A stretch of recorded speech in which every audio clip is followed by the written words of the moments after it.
What I think is so in a Myers-Briggs evaluation, they have obviously, all the different formats and formulas. And I love, I'm in the dating world. Some people throw up their Myers-Briggs, to say, like, are you compatible with this? Because this is me. But my stepmother actually is an organizational management consultant. And as I was running my ad agency before I was doing this business, she did an evaluation on the Myers-Briggs side of me and my employees.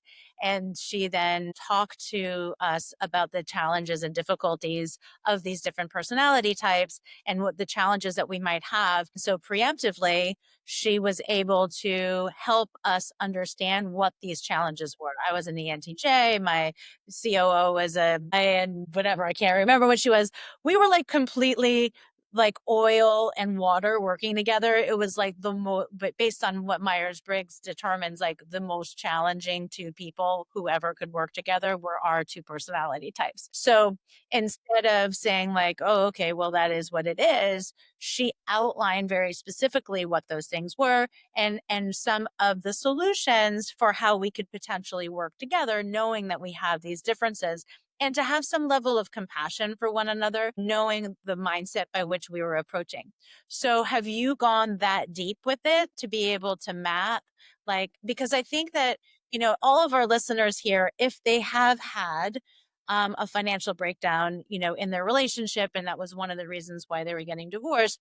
Of course, moving forward, not only are they going to, if they're co-parenting, they need to have an understanding of that's not going to change, right? Because your value of money or whatever your identity is, it's going to be the same. So what can we do to make sure moving forward in our co-parenting, and we're still dealing with money, we're still dealing with finances, we're still dealing with the kids, like that doesn't go away, but how can we work together more effectively?